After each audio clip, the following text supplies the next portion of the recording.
as notificações. Olá, meus ilustres amigos e amigas, bem-vindos a mais um vídeo no meu canal, no seu canal, no nosso canal de estudos Verdades Ocultas da Bíblia.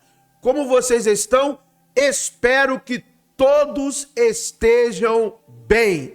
Estamos aqui com o nosso amigo historiador Henrique Caldeira, e ele estará falando acerca das profecias, que estão aí em voga, inundaram a internet nos últimos dias por causa do falecimento do Papa Francisco, não é? Profecia do oitavo rei, profecia de São Malaquias, profecia do Papa Negro, é uma miscelânea religiosa, é uma salada apocalíptica e tem gente que acredita em tudo isso. Sim, eu vou comentar um pouco acerca de cada uma destas profecias, minimamente das suas origens e do seu significado, tá bom? Além, é claro, de comentar aqui, as falas muito pertinentes do professor historiador Henrique Caldeira, que tem o canal Estranha História, e também o canal Cortes Estranha História. Então se inscreva nos canais do professor Henrique Caldeira. Além, é claro, de se inscrever no canal do professor Henrique Caldeira, se inscreva aqui também, você que não é inscrito ainda, no canal Verdades Ocultas da Bíblia. São mais de 1.300 vídeos já produzidos, centenas de videoaulas, e abril foi o mês recorde, na história do Verdades Ocultas da Bíblia, porque nós batemos mais de 1.000 inscritos em menos de um mês. O canal cresceu muito neste mês de abril de 2025. Então, muito obrigado a todos vocês que têm se inscrito e também tornado-se membros do canal.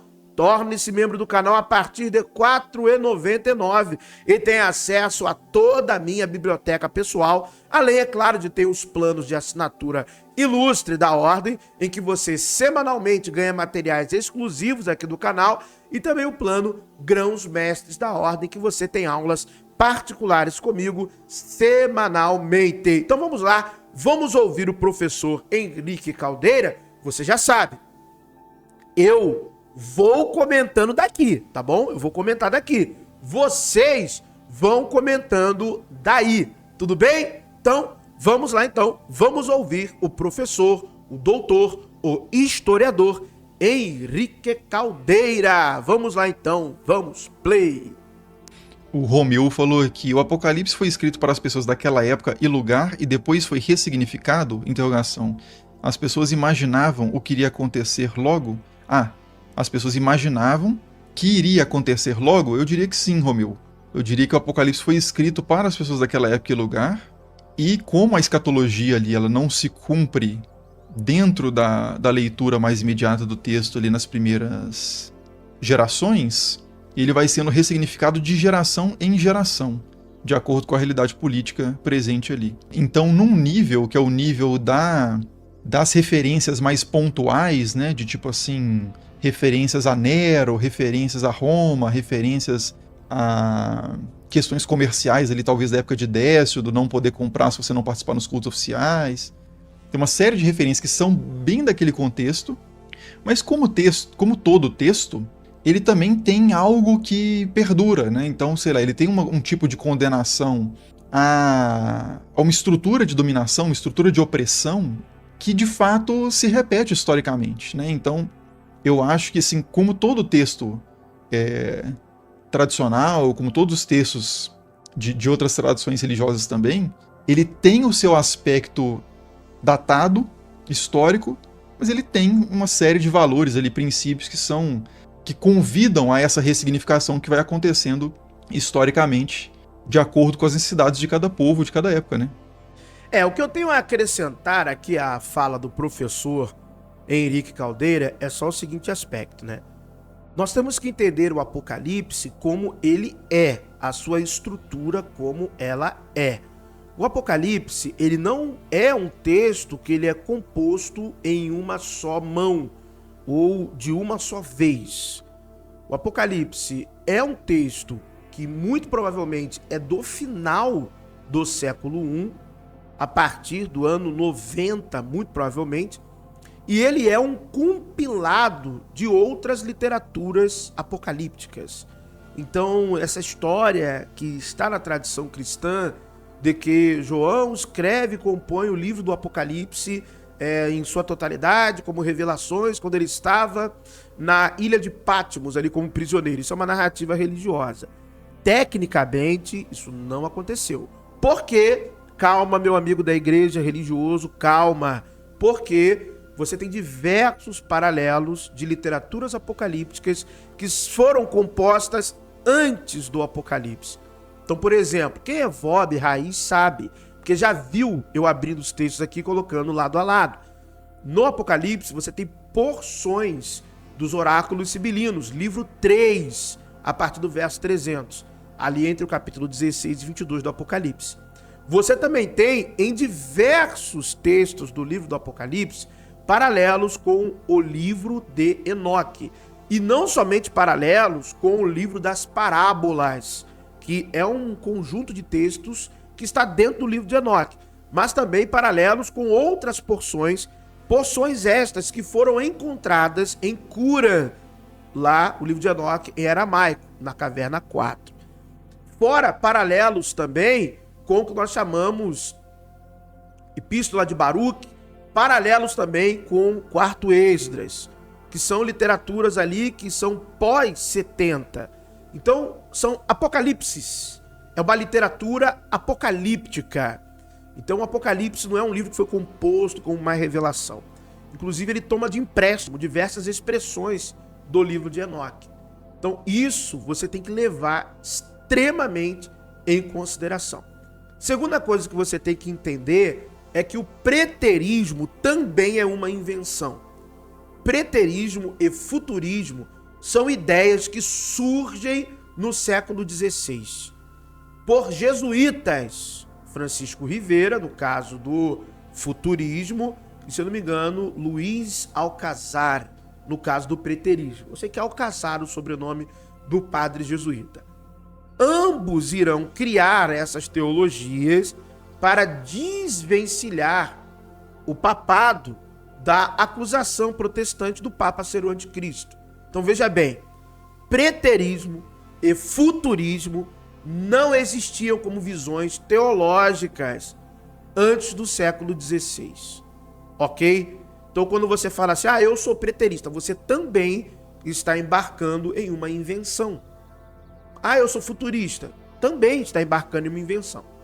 O Apocalipse é uma literatura que ela é totalmente adequada ao seu tempo, ao seu momento. Ela não está falando só da queda de Jerusalém ou de acontecimentos pós-queda de Jerusalém. É acontecimentos que estão até a época em que os autores daquela obra estão escrevendo. E eles estão codificando, alegorizando, botando metáforas e por aí vai no texto, nos textos, melhor dizendo. Que aí esses textos reunidos vão se tornar o livro do Apocalipse. Eu tenho uma live aqui, aliás, eu tenho 2 lives explicando sobre como surgiu a visão futurista, preterista, arrebatamento secreto ao longo dos séculos. São 2 lives. As 2 lives, se eu não me engano, tem mais de 3 horas. Eu explicando com material didático, com apostila, que eu distribuí gratuitamente, falando sobre isso. Então, isto é importantíssimo da gente entender. Entenda de uma vez por todas.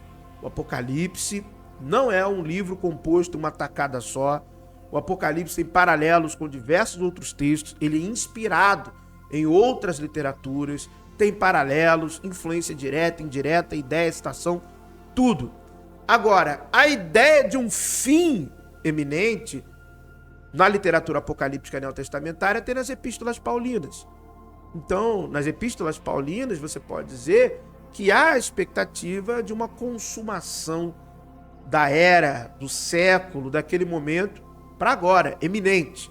Você também tem isso na tradição do sermão de Jesus, por exemplo, em Mateus 24, em que uma porção daquele sermão atribuída ao personagem Jesus está falando de uma questão que é eminente. Vai cair o templo, não vai sobrar pedra sobre pedra e vai acontecer tal coisa, e é o fim deste aeon, é o fim desta era, é o fim deste tempo. Está falando para aquele momento, tá bom? Não 2000 anos depois. Então eu fiz um vídeo aqui no canal que chama o Anticristo de cada época, o Anticristo de cada século, ou de cada época, primeiro século a século 21, em que eu mostro alguns casos disso, né? Como que na época de Napoleão era o anticristo. Como que na época de... Acho que Saladino eu não peguei, mas também ele aparece como anticristo. Como que na época de Roger Bacon, né? Que é um frade franciscano, ele coloca algumas potências da época dele ali como Gog e Magog, e que Alexandre o Grande teria selado Gog e Magog, e que em breve essas potências iam se manifestar de novo no mundo. Então é um processo constante de ressignificação, né? Isso é historicamente demonstrável. Agora, você pode tentar argumentar o seguinte: todos esses caras estiveram errados. Que, na verdade, o Apocalipse foi escrito para se cumprir, sei lá, vamos pôr aqui 2026. E que o pessoal que falou que era Nero, o pessoal que falou que era os antipapas, o pessoal que falou que era Saladino, o pessoal que falou que era Rússia e China, se bem que esses ainda dá, né? Estavam errados. Quem tá certo, agora finalmente alguém acertou, e o Elon Musk é o anticristo, e Gog e Magog é China e Rússia. E isso é muito importante, o que o professor Henrique Caldeira está dizendo. Por exemplo, no meu curso sobre Gog e Magog, em que eu falo, né, dessa origem literária dessa profecia, e eu demonstro sobre o que ela estava falando, inclusive que ela está totalmente fora do contexto, no próprio livro do profeta Ezequiel. E isso é facilmente demonstrável. Mas o que é mais interessante, até que eu não falo naquele curso, que foram questões que eu aprofundei depois que eu dei aquela aula ali, que, primeiro, aquela profecia vem de um contexto persa. E quando eu falo do contexto, não como eu disse no curso, né, da geografia, mas de oráculos persas. Aquela profecia no livro do profeta Ezequiel de Gog e Magog vem influenciada de oráculos persas. E ela é ressignificada em Ezequiel, ela é ressignificada nos oráculos sibilinos, que também nos oráculos sibilinos tem uma porção ressignificando Gog e Magog, e ela é ressignificada no livro do Apocalipse. Livro do Apocalipse, capítulo 20. Gog e Magog é ressignificado mais uma vez. Mas como está tudo na Bíblia, você acha que está falando da mesma coisa, e não está falando da mesma coisa, tá bom? O que foi dito no contexto dos oráculos persas é uma coisa, e o que é dito em Ezequiel é outra, o que é dito em oráculos sibilinos é outra, e o que é dito no Apocalipse é outra coisa totalmente diferente. A diferença é que todos estão se utilizando da expressão dos termos Gog e Magog, tá bom? Agora, assim, sinceramente, é convincente, assim, essa possibilidade? Eu acho que conforme você aprofunda a sua leitura de como o Apocalipse foi lido, você percebe que o mesmo tipo de leitura que levou as pessoas ao longo de todos os séculos, desde Jesus até hoje, a errarem quem era o anticristo, a errarem quem era Gog e Magog, etc., é a mesma lógica que as pessoas continuam aplicando na leitura do texto. Perfeito. E que não vejo por que agora as pessoas vão acertar. Sei lá, que o anticristo é o Bolsonaro, como estão colocando aí. Que o anticristo é o Bolsonaro, que o anticristo é o Trump. O anticristo já foi o Gorbachev, né? Tem um livro famoso nos Estados Unidos que colocava o anticristo como o Gorbachev, aí os caras pegam um monte de trechos do Apocalipse, enfim. É um tipo de leitura que tem produzido erros há 21 séculos, né? Então, assim, eu acho que eu posso estar errado, claro, mas na minha visão é uma espécie de, não sei, falta de profundidade histórica mesmo, né? As pessoas pensam que o momento histórico em que elas vivem é o único. E ignoram que ao longo da história da humanidade, tudo que hoje o pessoal aponta como sinal dos tempos já acontecia. Então, sei lá, na época do Covid-19, o pessoal começou a falar assim, o Apocalipse fala de pragas, né? Então logo o Covid-19 é sinal de que Jesus está voltando. Mas assim, você pega a peste negra, você pega a gripe espanhola, você pega infinidade de pestes que aconteceram na antiguidade antes de Cristo mesmo. A mesma coisa em guerras. O Apocalipse fala de guerras e rumores de guerra. Tá tendo guerra na Ucrânia, tá tendo guerra em Israel. Primeira então Guerra deve Mundial, ser Segunda Guerra Mundial. que Jesus está voltando. Tá, mas e a Segunda Guerra? E a Primeira Guerra? Isso. E infinitas guerras medievais, infinitas guerras no período antigo, infinitas guerras, sei lá, antes dos judeus existirem, e por aí vai.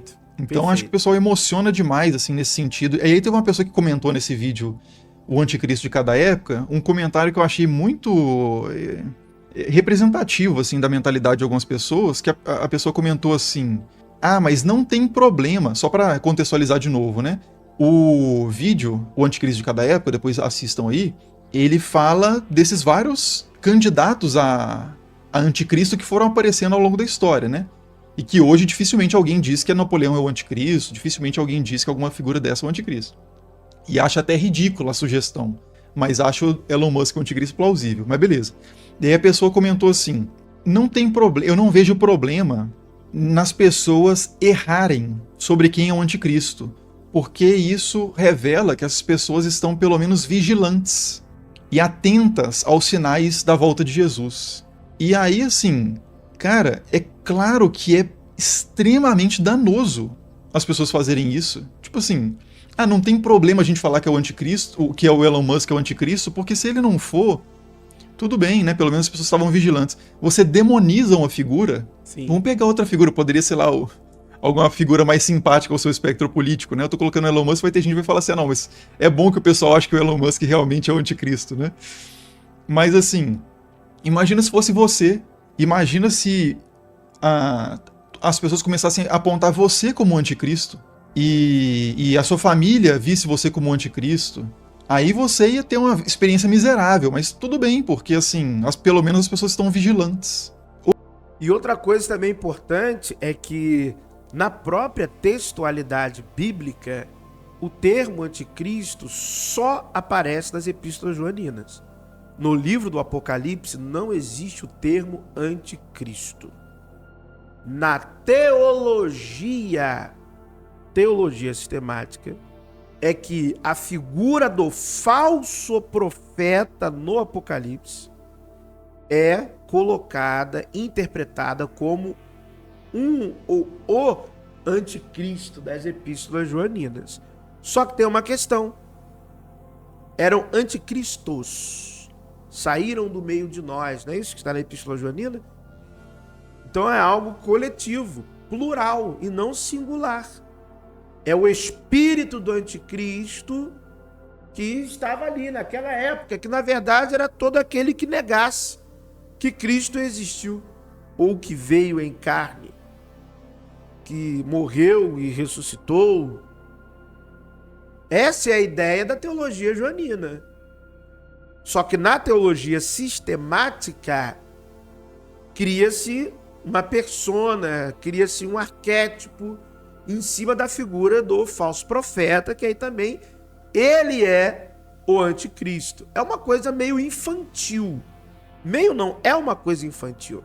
É uma coisa que besta, até mais que eu já acreditei. Eu tenho que falar a verdade, né? Eu não vou aqui pagar uma de sabichão. Na ignorância, você acredita. Sem o conhecimento historiográfico, sem o conhecimento técnico, sem passar por algum tipo de formação adequada, você acredita, você compra a ideia, defende a ideia. Só que você, depois que você aprende, você tem que voltar e dizer, olha, aquilo que está errado, aquilo não está certo. Você tem que falar. Então esse foi o grande diferencial, por exemplo, meu pessoal. Ele fala, olha, não tem, cadê? Abre o Apocalipse aí, cadê o termo anticristo? O livro do Apocalipse não fala de anticristo, fala do falso profeta. Aí na teologia se harmoniza a figura, né? Cria-se um indivíduo para chamar de anticristo e porque é o falso profeta do Apocalipse. Mas na verdade as epístolas joaninas é algo coletivo, é algo abrangente, é um espírito do anticristo e pessoas que já na época do escritor, que não é o apóstolo João, na época do escritor, o escritor diz que entre eles, ou seja, entre o grupo de pessoas que se diziam cristãos à época em que ele escreve, existia aqueles que são anticristo, ou são anti a existência do Messias, que o Messias existiu, que Jesus existiu. Outra coisa, esse discurso de tornar as outras pessoas o anticristo é um discurso que pode muito facilmente também, esse discurso paranoico, né, que tem nada de vigilante, que na verdade alguém comentou aí, e de fato é um discurso mais paranoico do que vigilante, ele serve muito bem para te usar para certos projetos políticos.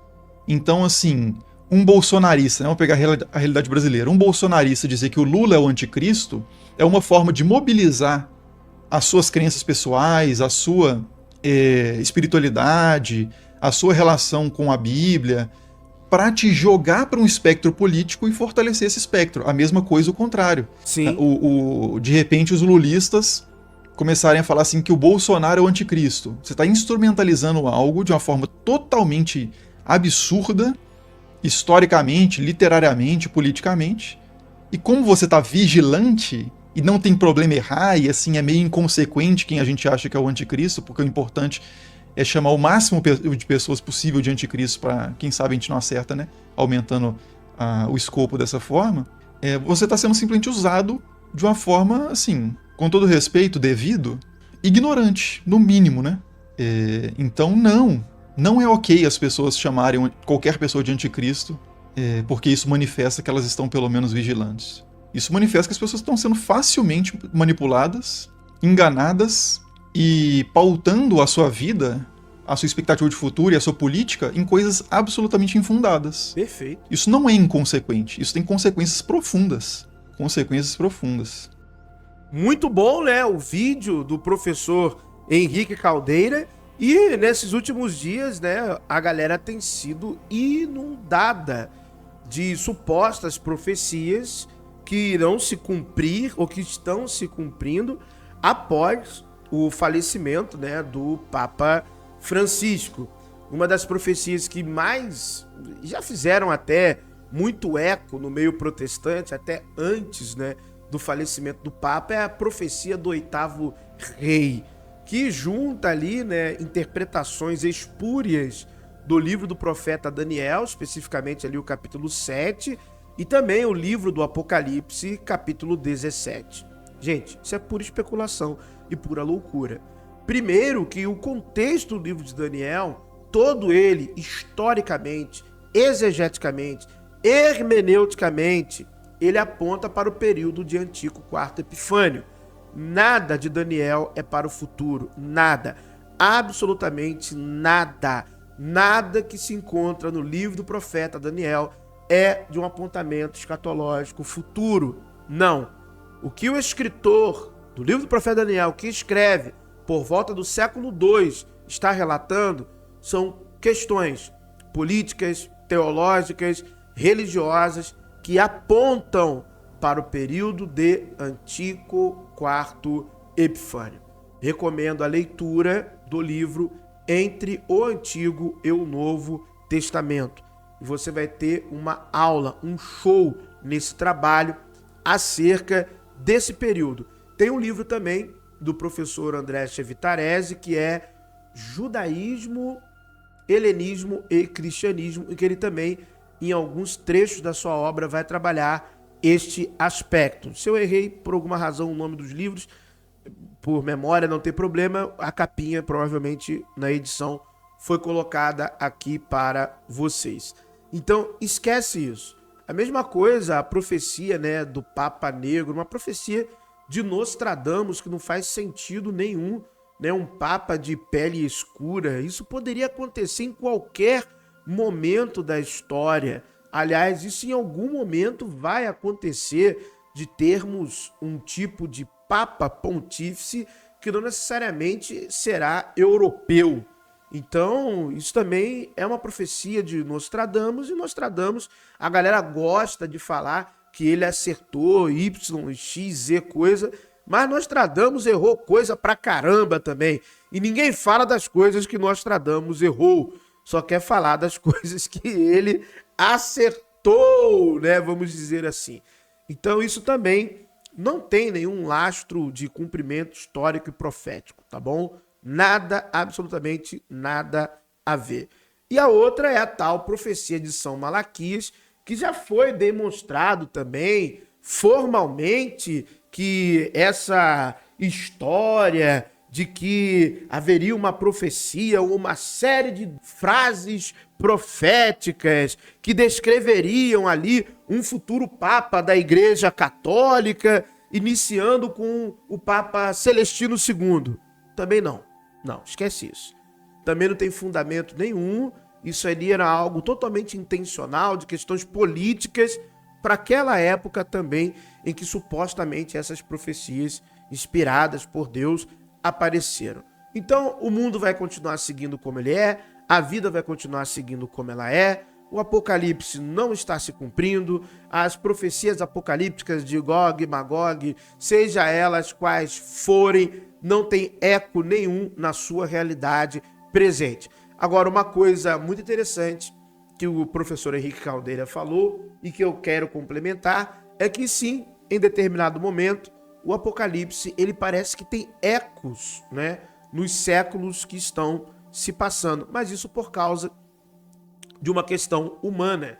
A gente tem um ciclo de praticamente entre 150 a 200 anos em que a história humana parece que se repete, né? Uma grande potência entra em ascensão, um grande líder de alguma nação tenta, né, mais espaço, mais dominância, seja pela via política, pela via comercial, pela via da expansão territorial, ou seja, nas alternâncias de geração, a cada 2, 3 gerações, alguns vão dizer a cada 4 gerações, depende do que você interpretar do que é uma geração, tem uma alternância de poder. Dentro até das questões mais iniciáticas, o Apocalipse é encarado como um mapa astrológico do comportamento humano. Então você tem ciclos comportamentais da sociedade, né, da humanidade como um todo, que demonstram esse comportamento. Então o Apocalipse consegue refletir isso justamente porque ele é baseado em obras que falavam sobre isso. Olha só, ele é baseado em obras que falavam sobre isso. E ele está escrevendo sobre isso, os escritores, na época deles. Então, não é nada de novo e nem de profético. É algo puramente humano, da percepção humana. Eles estão falando de algo que eles copiaram, se inspiraram em outras tradições que falavam sobre estas grandes guerras e estas alternâncias de poder. Eles estão vendo isso na época deles e, obviamente, como a história da humanidade, em alguns aspectos, ela é cíclica, ela se repete, obviamente, a cada alternância aí de períodos centenários, parece que tudo está acontecendo novamente, tá bom? É isso, meus amigos. Muito obrigado por terem assistido a mais um vídeo aqui no seu canal de estudos Verdades Ocultas da Bíblia. Não se esqueça, meu livro já está de volta na Amazon, já está de volta na BookTube, tá aqui, ó. O Inferno Não Existe. Meu livro já está disponível de novo na BookTube e na Amazon também. Ele também está no Clube de Autores, tá bom? Mas a primeira editora que eu lancei lá foi a BookTube. Tá tudo resolvido, meu livro já está lá de volta. Então compre, adquire, está ainda em preço promocional. O Inferno Não Existe. Muito obrigado por ter assistido a mais um vídeo no canal Verdades Ocultas da Bíblia. Que o verdadeiro Deus abençoe a todos. Calma, meu amigo ateu, meu amigo agnóstico. Se você não acredita, não crê em um Deus, para mim, sinceramente, está tudo certo. Eu desejo do fundo do meu coração que a sorte e a fortuna lhe acompanhe. But if I lay down and I play dead and I stay dead, maybe you'll get sick of being the monster out of my head, under my bed. Think you're something out of my nightmares, standing right there. But if I lay down and I play dead and I stay dead, then will you get bored of killing me? Silhouettes of you are like a taunt. Never really know just what you want. With you I don't ever feel calm. I can feel the sweat